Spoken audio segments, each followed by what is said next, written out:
त्यांची ती पाहण्याची नजर किंवा काय नाचणारी तर आहे ह्या गोष्टी ह्या सहन करून हसून परफॉर्म करणं पब्लिक समोर हे खूप अवघड आहे. म्हणजे डोक्यात तुमच्या कितीही राग जरी असला तरी तुम्हाला पब्लिक समोर हसतच जावं लागणार आहे. कानात गाणं वाजू लागलं की मग नंतर पाय बरोबर वाजतात. तेवढं आहे. कानात एकदा गाणं गेलं की डोकं कसं तडतड. चैत पुनवेची रात आज आली या भरात धड धड काळ जात माझ्या माईन. माझी पहिली एंट्री असते तेव्हा मला असं बघावं लागतं की कुठं कुठं कोण कोण बसले. तर ते मग स्त्री असो किंवा पुरुष असो तो कुठल्याही कोपऱ्यात असो जर तो एंट्री नंतर जरी भेटायला आला तर मला ते क्लिक होतं की अरे हा ही व्यक्ती तिथे बसलेली होती.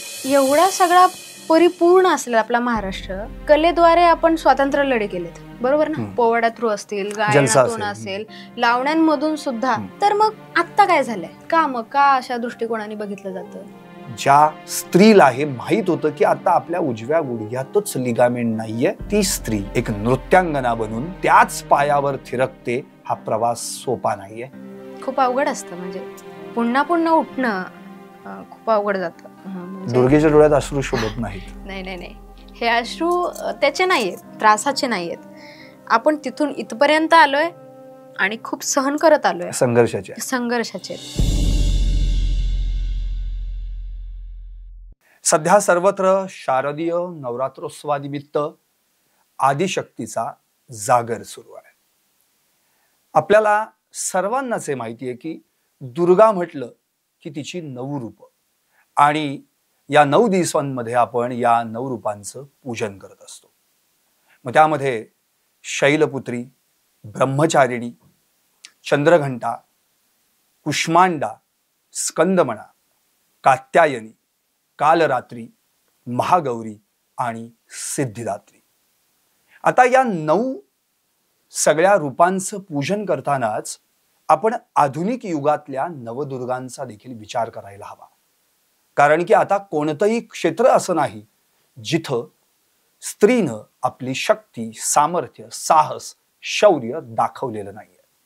अशाच राजकीय, सामाजिक, सांस्कृतिक, वैद्यकीय, औद्योगिक आदी विविध क्षेत्रांतील या नवदुर्गांचा प्रवास, त्यांचा संघर्ष जाणून घेण्याची संधी टॉप न्यूज मराठीच्या माध्यमातून आपल्या सर्वांसाठी आम्ही खुली केली आहे.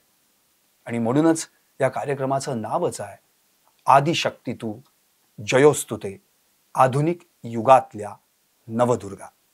अशीच एक नवदुर्गा आज आपल्या स्टुडिओमध्ये अवतरली आहे. खरं तर तिच्या संघर्षाचा प्रवास, तिच्या संघर्षाची कहाणी आपण तिच्याच तोंडून ऐकणार आहोत. कारण केवळ एक ध्येय उराशी बाळगून त्या ध्येयाप्रत आपलं कार्य आणि कर्तृत्व करत राहणं आणि आपली कला जोपासणं हे तितकंसं सोपं नाही.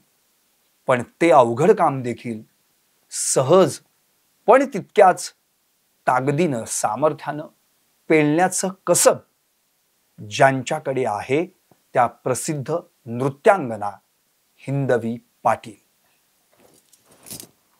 आपलं या आदिशक्ती तू जयोस्तुते या कार्यक्रमात विशेष स्वागत. खरं तर तुमच्याकडे पाहिल्यानंतर पहिल्यांदा हे जाणवतं की असं कोणतंही क्षेत्र नाही जिथे दुर्गेचा वास नाहीये. मग ते कलाक्षेत्र असो, त्यामध्ये नृत्य असो, गायन असो, वादन असो. आता नृत्यामध्ये जर आपण काही महाराष्ट्रातली मोजकी नावं घेतली तर त्यात तुमचं नाव येतं. आणि तुम्ही जो संघर्ष सुरू केला ते आत्ता अगदी 2-3 वर्षांच्या काळातला, पण त्याच्या मागे जी काय पार्श्वभूमी आहे ती कदाचित प्रेक्षकांना ठाऊक नसते. त्यामुळे आपण त्या पार्श्वभूमीवरून खरं म्हणजे सुरुवात करायला हवी.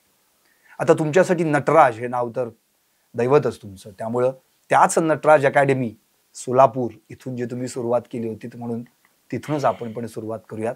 नटराज अकॅडमीशी तुमचा संपर्क कसा झाला? म्हणजे तुम्ही जे नावच पहिल्यांदा घेतलं मला आधी कळलंच नाही की तुम्ही डायरेक्ट नाव घेताय ते पण अकॅडमीचं. मी काहीतरी 6वी-7वीत होते. तर उन्हाळ्याच्या सुट्टीमध्ये काय करायचं म्हणून घरच्यांनी अकॅडमी जॉईन करून दिली होती. तर तिथे सर होते जमीर सर म्हणून. तर त्यांनी ती नटराज अकॅडमी त्यांची खूप जुनी होती सोलापूरमध्ये. तर त्यांच्यासोबत राहून मी जे आत्ताचे स्टाईल आहेत म्हणजे हिपहॉप असेल, फ्री स्टाईल असेल, अशा वेगवेगळ्या पद्धतीचे डान्स मी त्यांच्याकडून शिकले. आणि जेव्हा पण मग उन्हाळा सुट्टी असायची, मग 6वी-7वी नंतर मग ते रुटीन झालं माझं. उन्हाळा सुट्टी असेल की मी आणि माझा भाऊ अकॅडमीला जाणार म्हणजे जाणार. मग तिथून सुरू झालं, स्पर्धा सुरू झाली. मग आधीच्या काळात म्हणजे गणपतीत किंवा जेव्हा पण महाशिवरात्र वगैरे असायची, तेव्हा डान्स स्पर्धा घेतल्या जायच्या. मग मी आणि माझा भाऊ आणि तो जो नटराज अकॅडमीचा पूर्ण ग्रुप होता, तो आम्ही स्पर्धेसाठी जायला लागलो. मग तिथून जास्त डान्सची आवड वाढत राहिली. आणि तसा तो प्रवास सुरू झाला. बर, मुळात तुमचं मूळ नाव दीपाली वाणी आहे, म्हणजे तुम्ही खानदेशातल्या, नंतर सोलापुरात तुम्ही स्थायिक झाला. आता तिथून परत तुम्ही पुण्यामध्ये देखील आलात. म्हणजे हा प्रवास तुमचा जो आहे अर्थातच कलेशी निगडीत होता. त्या दरम्यान तुम्ही शैक्षणिक क्षेत्रात देखील आपलं चांगल्या पद्धतीनं कसब दाखवलं. तुम्ही BA BEd झालेला, तुम्ही शिक्षिका देखील आहात, तुम्ही उत्कृष्ट खेळाडू आहात, नृत्यांगना तर तुम्ही आहातच.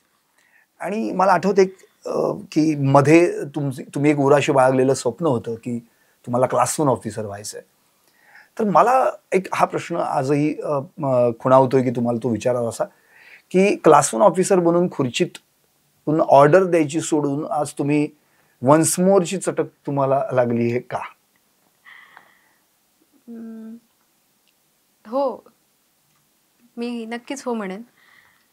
कारण ऑफिसर होण्यापर्यंतचं जे लागणारं कष्ट आहे किंवा जो स्टडी आहे, जो मी करायला पाहिजे किंवा ऑफिसर होण्यासाठी जो वेळ दिला पाहिजे, तो मला आत्ता देता नाही येत आहे. आणि हे खरंच सत्य आहे. आणि जर स्टडीकडे पूर्ण फोकस केला तर मग इव्हेंट्सकडे करणं होत नाही. आणि दोन्ही गोष्टी मला एकत्र करणं होत नाही आहे. त्याच्यामुळे मी सध्या जे डेस्टिनीने मला निवडलं ह्या क्षेत्रासाठी, माझं क्षेत्र नसून सुद्धा, तर आता मी सध्या हेच पुढे न्यायचा प्रयत्न करते आणि ह्यातून काहीतरी चांगलं करायचा प्रयत्न करते. नक्कीच, अर्थातच तुम्हाला या क्षेत्राबद्दल शुभेच्छा. पण याचसाठी तुम्ही राज्य सोडलं होतं आणि दुसऱ्या राज्यात गेला होता, तिथे नोकरी केली होती, तुम्ही ऑडिट रिपोर्टर म्हणून तुम्ही त्या ठिकाणी कामही केलं होतं. ठीक आहे, नंतर एक किस्सा घडला, म्हणजे प्रसंग घडला, ऍक्सिडेंट झाला आणि पुन्हा एकदा नियतीने तुम्हाला कदाचित या क्षेत्राकडे यायचंय असं ठरवलेलं असेल. मला आणखी एक महत्वाचा मुद्दा तुम्हाला असा विचारायचा आहे की मुळात तुमच्या संपूर्ण घराण्यात पाहिली तुमची सगळी भावंड वगैरे मिळून तर तुम्ही एकुलती एक मुलगी आहात. मी एकच मुलगी आहे, त्यामुळे सगळ्यांची लाडकी वगैरे ही बहीण. आता तिने जो प्रवास की तिने जे क्षेत्र निवडले, हे क्षेत्र तुमच्या घरातल्यांना माहीत झाल्यानंतरच्या प्रतिक्रिया आणि आत्ताच्या प्रतिक्रियांमध्ये काय फरक आहे? मी ह्या क्षेत्रात 2021 साली आले होते. सर्वांनाच माहिती आहे की मी गौकडं करत होते, त्यांनी मला स्टेज दिलं. गौ म्हणजे गौतमी पाटील? हा, गौ म्हणजे गौतमी पाटील. मी तिला आधीपासून गौ म्हणते आणि आत्ता सगळेच तिला बरेच गौच म्हणतात. तर 1 वर्ष मी तिच्याकडे केलं. त्यानंतर त्या दरम्यान जेव्हा मी तिच्यासोबत काम करत होते, त्या दरम्यान नगरचा एक व्हिडिओ माझा व्हायरल गेला, खूप व्हायरल झाला. आणि तो माझ्या अकाउंटवरून किंवा आमच्या ग्रुपच्या अकाउंटवरून नाही झाला. तो कोणीतरी फॅननी तो पोस्ट केलेला व्हिडिओ होता आणि तो व्हिडिओ माझ्या भावापर्यंत गेला. म्हणजे त्याच्या मित्रांनी वगैरे त्याला दाखवलं की ही दीदीच आहे का. तर मग तो त्याला म्हटलं की नाही, दीदी नाही आहे ही. पण आता त्याला कळलं होतं की ती मीच आहे. मग असंच रात्री त्यांनी फोन केला आणि मला म्हटलं की हा जो व्हिडिओ येतोय व्हायरल झालाय, जो इतका गेलाय, ती तूच आहेस का. मग मी त्याला म्हटलं की आता काय बोलणार. मी म्हटलं हा, ती मीच आहे. आता मी खूप जणांना असं म्हणून झालं होतं फ्रेंड्समध्ये की ती मी नाही आहे. पण आता ते म्हणजे इच्छा नसतानाही असं होतं सुरुवातीला की आपल्याला फक्त ह्यातून थोडेफार पैसे कमवायचे आहेत, शिक्षण करायचं आहे, भावांचं बघायचं आहे किंवा घरी थोडंफार हेल्प होईल ह्या दृष्टिकोनाने मी करत होते. पण ते व्हायरल झालं. मग घरच्यांना कळालं, आईला कळालं, वडिलांना कळालं. मग त्यांना कळाल्यानंतर ते शॉक झाले की एवढं तुझं शिक्षण करतोय आणि हे सगळं चाललंय, मग कशासाठी. जर तुला हीच फील्ड निवडायची होती तर मग एवढं शिक्षणच कशाला केलं. जर आम्हाला तुला ह्यातच पाठवायचं असलं असतं तर आम्ही तुला एवढं शिकवलीच नसतं. मग तसं बोलल्यानंतर त्रास झाला. वडिलांनी त्यांच्या गोड शब्दात बरंच काही समजून सांगितलं होतं आणि म्हणजे नाराज झाले ते घरात सगळे. भाऊ म्हणला होता राहू दे, सोड सगळं, ये घरी, बघूयात काय होते काय नाही. कारण तेव्हा दोन्ही भाऊ शिकतच होते. आत्ता एकाच 1 वर्ष झाले शिक्षण पूर्ण झाले आणि दुसरा जॉबला लागलाय. पण तेव्हा अशी परिस्थिती होती की एकतर मी शिक्षण करू शकत होते, नाहीतर भावांचं शिक्षण होऊ शकत होतं. त्या गोष्टीतून जे मला योग्य निर्णय घ्यावासा वाटला की हा आहे माझ्याकडे कला आहे आणि ह्या कला किंवा डान्स थ्रू माझं थोडंफार कुठेतरी घरात मदत होत असेल तर मी नक्कीच करेन, ह्या हेतूने मी ह्या फील्डमध्ये उतरले होते.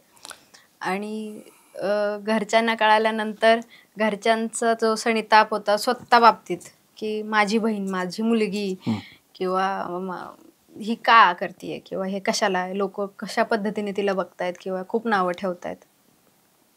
मी घरच्यांना एकच गोष्ट सांगितली होती, माझ्या पप्पांना पण मी एकच गोष्ट सांगितली होती की मी काही चुकीचं करत नाही. प्रत्येक गोष्टीचे, प्रत्येक फील्डचे 2 पैलू असतात. कुठला पैलू अपनावायचा आपल्याला हे आपल्या हातात आहे. तर मी त्यांना एकच गोष्ट सांगितली होती की ज्या पण दिवशी मी तुम्हाला चुकीचं काही करताना किंवा कुठलीही चुकीची गोष्ट तुम्हाला जर वाटली, आढळली, तर मी स्वतः येऊन घरी बसेन. तुम्ही म्हणाल ते करायला तयार. तेवढ्या एका शब्दावर माझ्या वडिलांनी माझ्यावरती विश्वास ठेवला आणि आजही तो शब्द मी पाळते. तशी वेळच तुम्ही आणून दिली नाही? नाहीच म्हणजे यूज दिले नाही मी. कारण मला माहिती होतं की माझं काय ध्येय आहे आणि मला काय करायचंय, त्या पद्धतीने मी चालते. आणि अजून काय ध्येय आहे तुमचं? माझं ध्येय एकच आहे की कलाकाराला फक्त तोंड भरून की हा कलाकार आहे, कलाकार आहे, कलाकार आहे ह्या गोष्टी बोलल्या जातात. खूप छान कला आहे, असं आहे तसं आहे. पण जेव्हा आम्ही प्रत्यक्षात तिथं पब्लिक समोर उभे असतो तर काही लोक असेही असतात की त्यांना हिणवतात. मी स्वतः अनुभव घेतलाय. ते तुम्हाला तोंडावरती खूप गोड बोलणार, पण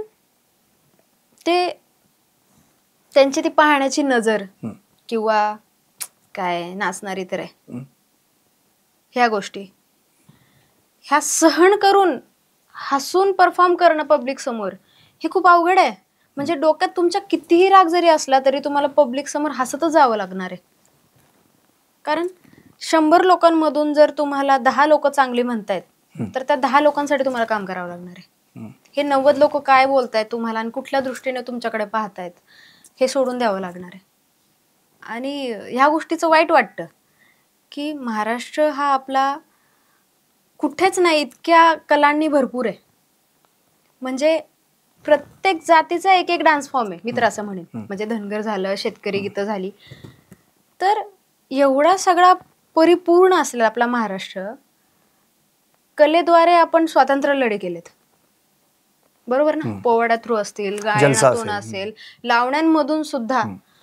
तर मग आत्ता काय झालंय का, मग का अशा दृष्टिकोनाने बघितलं जातं? फॅमिलीतले किंवा फॅमिली फ्रेंड्स मधले लोक तोंडावरती गोड गोड बोलतात आणि मागं म्हणतात माहित नाही का आम्हाला काय करते. अरे काय करते?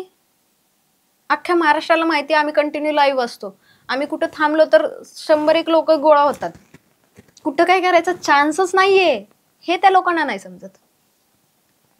जरी काही चुकीचं पाऊल उचलायचं म्हणलं तर ते आपल्यालाही चांगलं वाटलं पाहिजे. जे आजूबाजूचे लोक आपल्यावरती विश्वास ठेवतायत, एवढी अख्खा महाराष्ट्र तुम्हाला बघतोय, त्यांना पण तर ती गोष्ट पटली पाहिजे. एका गोष्टीसाठी किंवा काही चुकीच्या गोष्टींसाठी आपण स्वतःचं नाव खराब तर नाही करू शकत ना.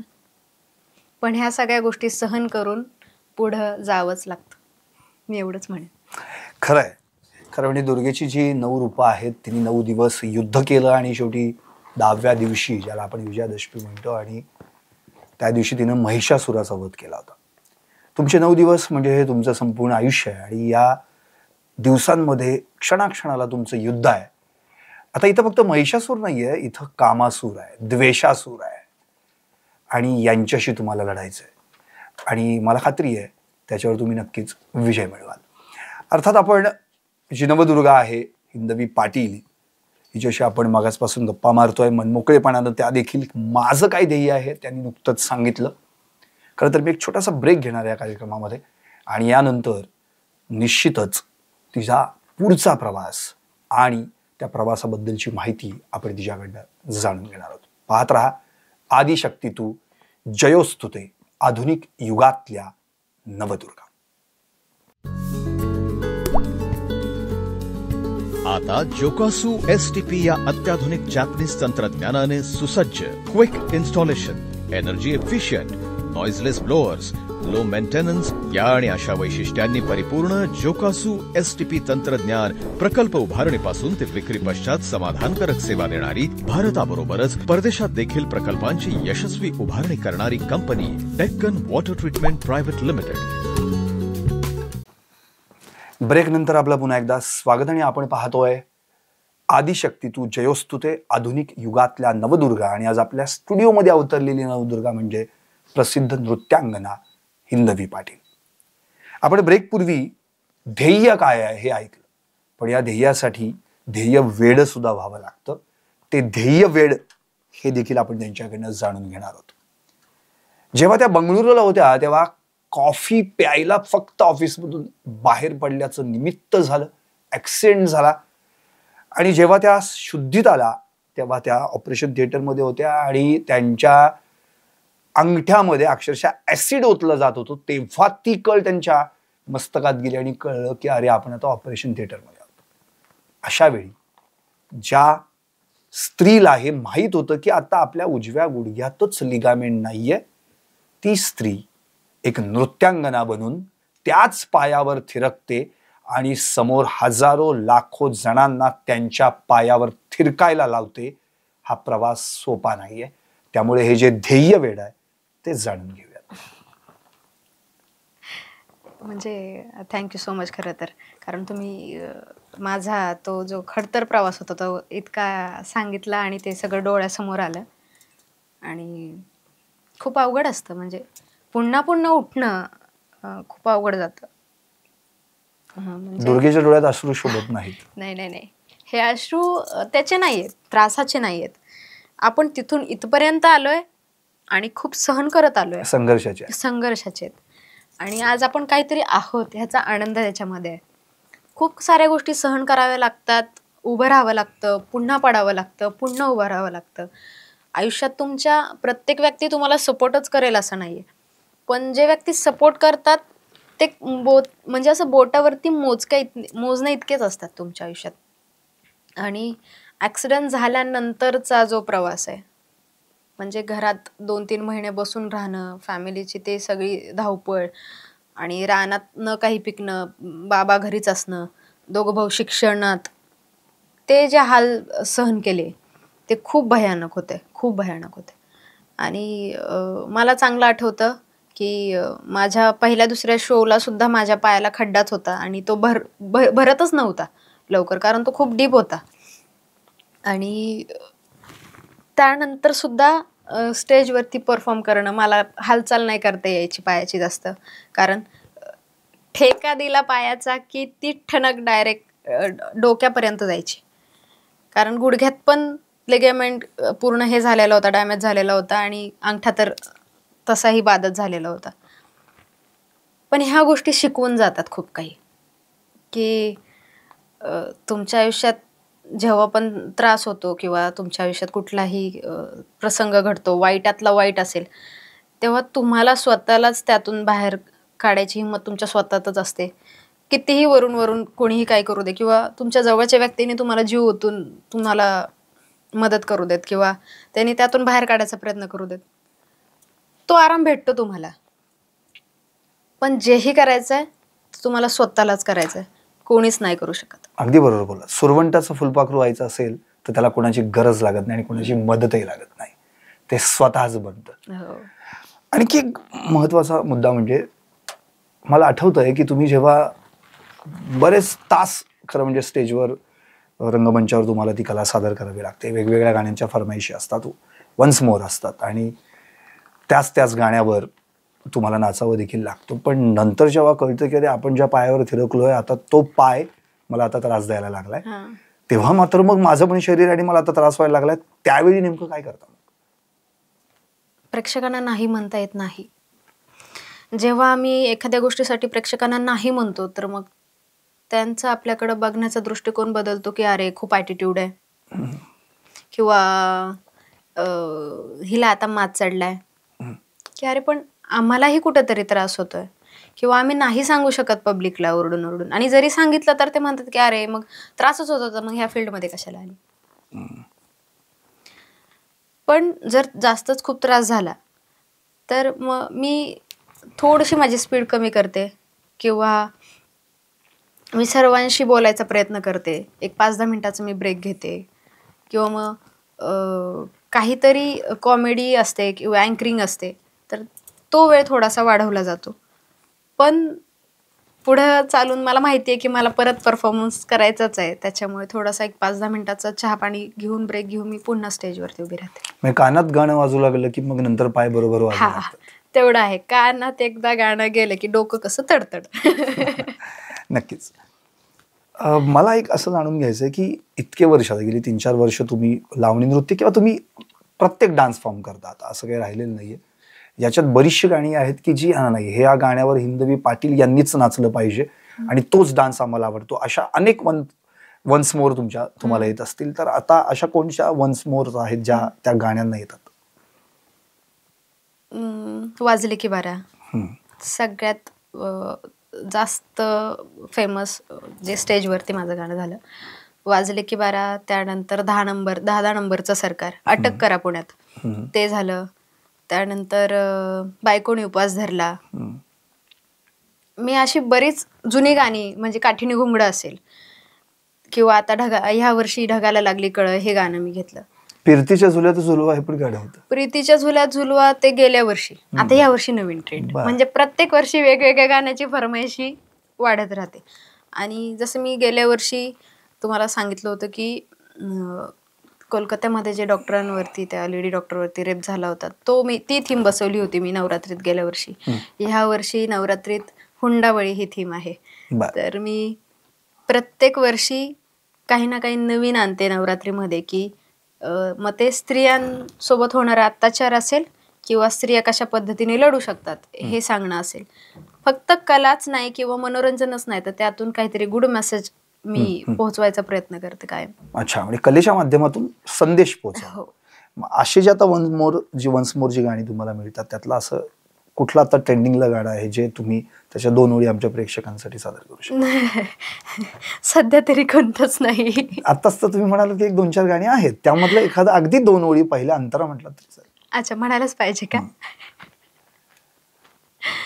विषय असा आहे की मी सध्या म्हणजे मी खूप इमोशनल झाल्यामुळे मला ते होत नाही. ठीक आहे, आपण थोड्या वेळी आपण या विषयाकडे नक्कीच. मी आता आणखी थोडंसं तुम्हाला वेगळ्या विषयाकडे वळवतो. ते म्हणजे मुळात म्हणजे तुम्ही कला सादर करता नृत्याची, पण आता तुम्ही अभिनयाकडे पण वळताय असं अख्ख्या महाराष्ट्रात त्याची चर्चा चालू आहे. मी त्या पिक्चरचं नाव नाही घेणार, पण त्या क्षेत्राकडे तुम्हाला का वळावं असं वाटलं आणि आता त्याच क्षेत्रात गेल्यानंतर कला कौशल्य ग्रुप राहणार आहे का तुम्ही आता फक्त तिकडेच वळणार आहात? म्हणजे स्टेज टू सिनेमा असा प्रवास होणार आहे? नाही नाही नाही, असं नाही होणार. जर आता मी आहेच कलाक्षेत्र या फील्डमध्ये तर मग का नाही करायला हवी मूवीज? जर आहेच आता म्हणजे सध्या आहेतच ना की मी तसं पण डान्स फील्डमध्ये आहे तर मग मी केलेले आहे, एकांकिका वगैरे केलेल्या आहेत. अच्छा, म्हणजे तुम्ही एकांकिका पण केलेल्या आहात?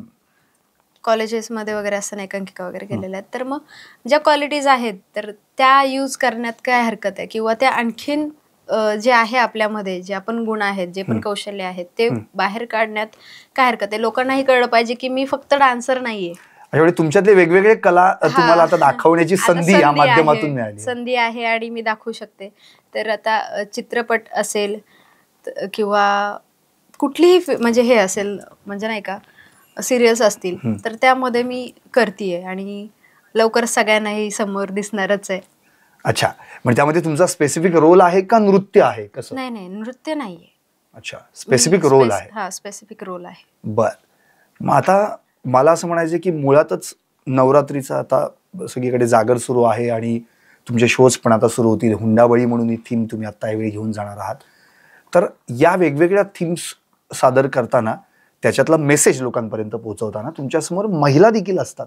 आणि आता हिंदवी पाटील यांना पाहिला समोर अनेक महिला येतात ज्या आवर्जून अरे चला ताईचा शो आहे तर आपल्याला बघायला जायला पाहिजे. तर त्यावेळी काय वाटतं, त्या भेटतात का तुम्हाला स्टेज नंतर तुम्हाला भेटायला येतात, बोलतात? स्टेज वरती भेटायला येतात.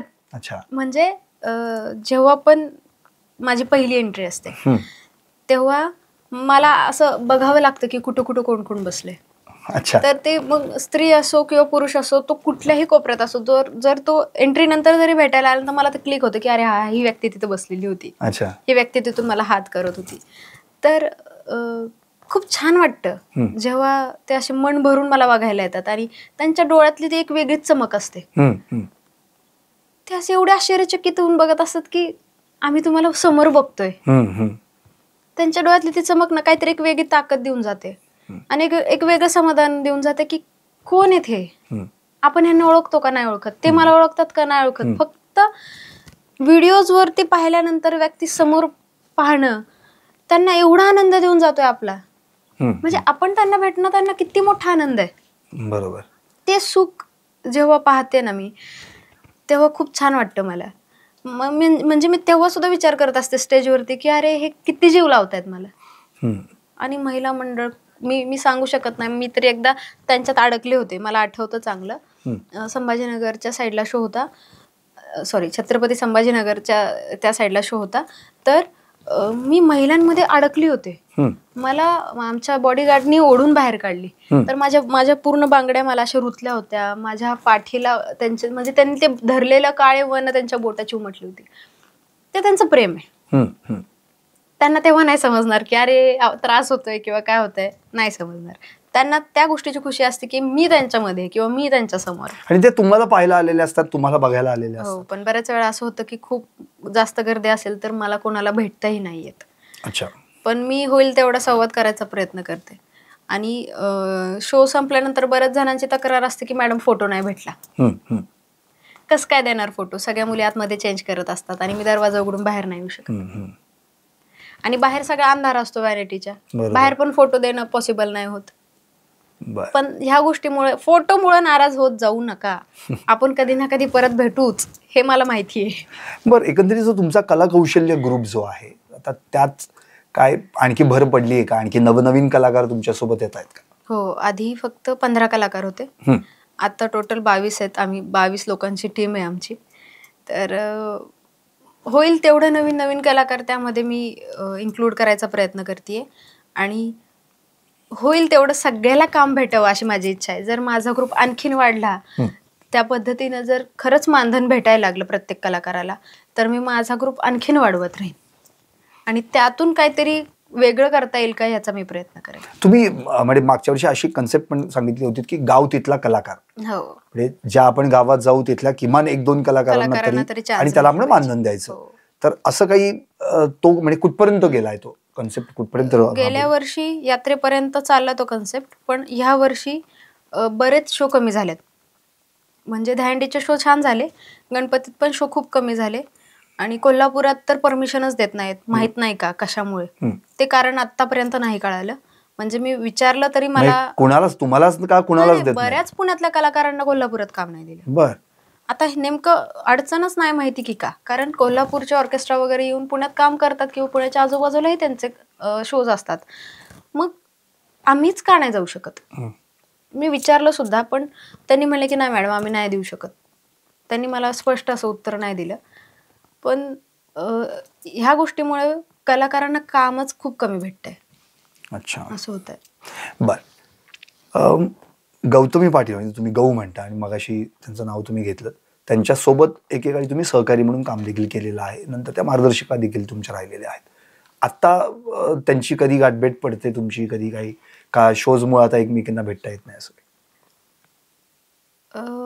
गौचं आणि माझं भेट नाही होते, कारण तिच्या तारखा आणि माझ्या तारखा जवळपास सेमच असतात.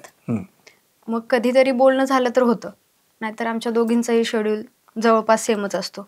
कधी कधी ती पुढच्या गावात असते, कधी कधी मीच तिथं असते, तर अशा गोंधळात लवकर भेटणं वगैरे होत नाही. पण आजूबाजूचे आम्ही जे पण कनेक्ट आहेत मैत्रिणी वगैरे, त्यांच्यासोबत बोलणं होतं, कशी आहे काय विचारपूस होते. आणि तुम्ही जसं म्हणजे मी तुम्हाला मगाशी सांगितलं की मी तिच्याकडे 1 वर्ष काम केलेलं आहे. सोबत आम्ही खूप काही गोष्टी पाहिलेल्या आहेत, चांगल्या वाईट. म्हणजे आमच्यावरती दगडफेकपासून लोकांचे ते बोलणे, आणि तुम्हाला पण माहिती आहे की तिने केवढा संघर्ष केलेला आहे, तिच्या प्रत्येक गोष्टीत आम्ही होतो. तर तिच्याकडून खूप काही गोष्टी शिकायला भेटल्या. मला डान्स येत होता म्हणून तिने मला स्टेज दिलं. स्टेज फील्ड काय आहे, म्हणजे ऑर्केस्ट्राची जी स्टेज फील्ड आहे ती मला माहीत नव्हती. कॉम्पिटिशनची माहिती होती, पण हे ऑर्केस्ट्रा काय असतं किंवा हे स्टेज कसं असतं ऑर्केस्ट्राचं किंवा हे हँडल कसं होतं मी तिला बघून शिकले. आणि म्हणजे तिच्यासोबतचा जो 1 वर्ष होता तो खूप छान होता.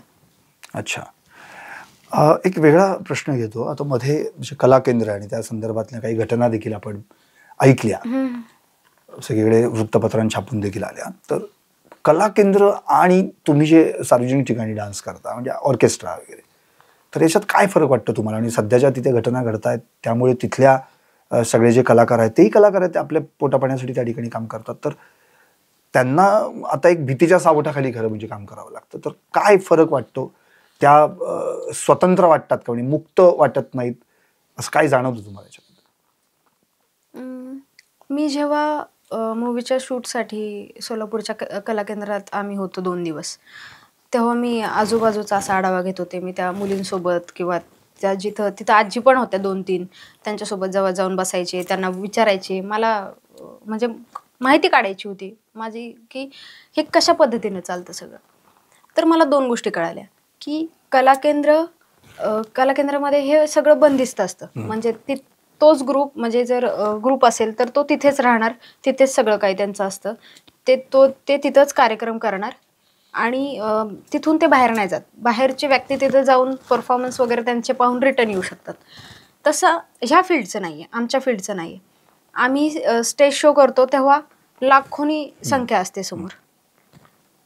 तर सगळ्यात मोठा फरक हाच आहे की तिथे जास्त पब्लिक नसते आणि इथं खूप सारी पब्लिक असते. स्वातंत्र्य म्हणता आलं त्या मुलींचं तर मी म्हणेल की एका बाजूनी ते बरोबर आहे, त्यांच्या बाजूनी. कारण कला केंद्रामध्ये येणारे व्यक्ती कशी आहे, काय आहे हे त्या लोकांनाही माहीत नसतं बऱ्याचदा.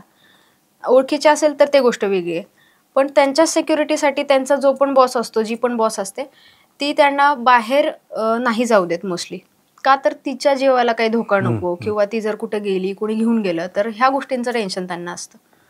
त्यामुळे त्यांना जे हवं आहे ते तिथंच असतं किंवा त्यांना बाहेर जायचं असेल तर त्यांच्यासोबत त्यांची मुलं पाठवली जातात. अच्छा. तसं आम्ही 24 तास नाही आहेत त्या गोष्टीत. बरोबर. आम्हाला जेव्हा इव्हेंट असतो तेव्हाच आम्ही स्टेजवरती असतो किंवा प्रवासात असतो आणि आम्ही लाखो लोकांसमोर परफॉर्म करतो आणि घरी येतो.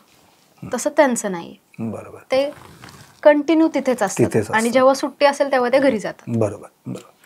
तर एक शेवटचाच 1-2 प्रश्न, आणि मगाशी जी फरमाईश राहिली आहे, आता तुम्ही जर त्या इमोशनल टचमधून बाहेर आला असाल तर वन्स मोरची एखादी फरमाईश तुमच्या आवडीचं जे आता ट्रेंडिंग गाणं आहे त्याच्यात 2 ओळी फक्त आपल्या प्रेक्षकांसाठी. तुम्हीच सांगा मग आता. नाही, मुळात मला ह्याच्यातलं काही फारसं माहित नाही, पण तुम्ही आता ज्या काही ट्रेंडिंग जे तुमची गाणी चालू आहेत त्यातलं एखादं गाणं म्हणायला हवं. चैत पुनवेची रात आज आली या भरात, धड धड काळ जात माझ्या माईन, कधी कव कुठ कस जीव झाला येडा पिस नाही त्याचा भरवस तोल राहीन. थँक्यू.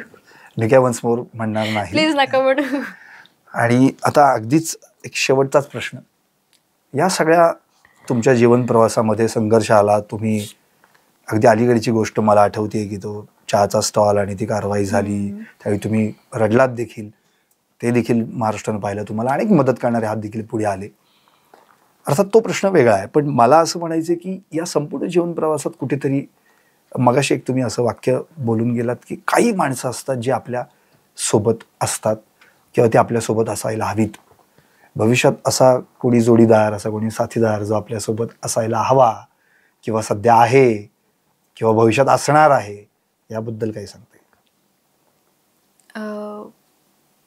मी एक म्हणेन की मी जर साथीदार निवडला किंवा माझ्या आयुष्यात जर कोणाला मी घेत असेल, सामावून घेत असेल, तर तो व्यक्ती पहिल्यांदा तर माझ्या फील्डशी निगडीत नसावा, पहिली गोष्ट.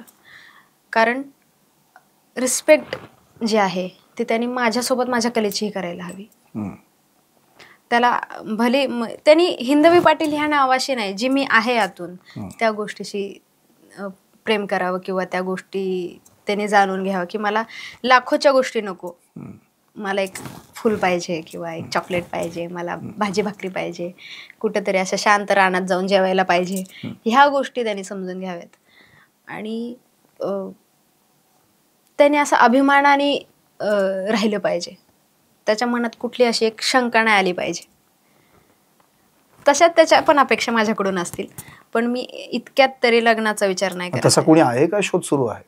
नाही, शोधायचं नाही मला सध्या तरी नाही, कारण माझे एम्स वेगळे आहेत आणि माझं असं मत आहे की जेव्हाही ते पूर्ण होतील तेव्हा काहीतरी पाऊल उचलता येईल. पण तो असणारा असा असावा. असणारा असा असावा. अच्छा. माझ्यासोबत माझ्या प्रत्येक गोष्टी त्याने ऍक्सेप्ट कराव्यात. आहे तसं ऍक्सेप्ट केलं तर ते प्रेम, मला असं वाटतं. आणि जर माझ्यात जर त्याला बदल हवे असतील तर मग ते प्रेम नाही. ओके, चला, हिंदवी पाटील यांची प्रेमाची व्याख्या पण आत्ता आपण ऐकली. त्यामध्ये हळव्या होतात, त्यांचा तरकट स्वभाव होता, पण त्यांनी तो बदलला. काही स्वप्न, काही असे काही प्रसंग घडतात ज्यामुळे आपल्या उराशी आपण बाळगून सुद्धा ती पूर्ण होऊ शकत नाहीत. त्यामुळे नियती आपल्या आयुष्यात आणखी दुसरं कुठलं तरी ताट वाढते आणि मग तिथं आपल्याला आपलं खाद्य जे काय आहे ते मिळवावं लागतं. तसाच प्रसंग क्लास 1 ऑफिसर होता होता शेवटी त्या अशा पद्धतीनं स्वतःला त्यांनी सिद्ध केलं. खरंच म्हणून तर ते दुर्गेचं शेवटचंच जे रूप आहे, सिद्धिदात्री, हे रूप अगदी चपकल तुम्हाला सूट होतं. कारण की ती खरंच जे काही करायचंय, जी आपली सिद्धी आहे, जी आपली इच्छा आहे ते मिळवण्याचा प्रयत्न करते आणि तो प्रयत्न या दुर्गेनं करून दाखवला. भविष्यात तुम्हाला खूप खूप शुभेच्छा. तुमच्या आयुष्यात या कलेला आणखी दाद मिळो, खूप वन्स मोर मिळो. त्यावेळी तुम्ही तुमच्या पायाचा देखील विचार कराल वन्स मोर घेताना. आणि तुम्हाला तुमच्या आयुष्यातला तुम्हाला जसा हवा तसा जोडीदार देखील मिळो, जर तुम्हाला रानात नेली भाजी भाकरी खायला घालेली वगैरे, या सगळ्या गोष्टी. पण हे सगळ्यात महत्त्वाचं की या सगळ्या गोष्टींमध्ये आपण कलाकारांकडे कसं बघायला पाहिजे हे त्यांनी अतिशय सुंदररित्या सांगितलंय. महाराष्ट्र तर कलागुणांची जननी आहे. या कला गुणांच्या माध्यमातून आपण स्वातंत्र्य मिळवण्यासाठी प्रयत्न केला आहे. मग ते पोवाडे असो, जलसे असो, लावणे असो. अशा वेळी त्या कलाकाराकडे पाहताना त्याच्या कलेकडे पाहावं, त्याच्या शारीरिक मानसिक दृष्ट्या त्याच्याकडे बघताना ही आपल्या घरातली आहे, आपल्या कुटुंबातली आहे, ही आपली आहे असं म्हणून पाहावं. कारण दुर्गेची 9 रूपं जी तुम्ही आम्ही या आता 9 दिवसांमध्ये पुजतोय, तिनं महिषासुराला मारलं होतं हे विसरता कामा नये. कारण की असे असुर संपवण्यासाठी ही एकच दुर्गा बास आहे, तिला दुसरं तिसरं काहीही करावं लागत नाही. अशा हिंदवी पाटील अनेक ठिकाणी आहेत ज्या आज वेगवेगळ्या क्षेत्रात वावरतायत. अशा अनेक नवदुर्गा आम्ही तुमच्या भेटीला आणणार आहोत, ज्या कार्यक्रमाचं नावच आहे आदिशक्ती तू जयोस्तुते, आधुनिक युगातल्या नवदुर्गा. आदिशक्ती तू जयोस्तुते, आदिशक्ती तू जयोस्तुते.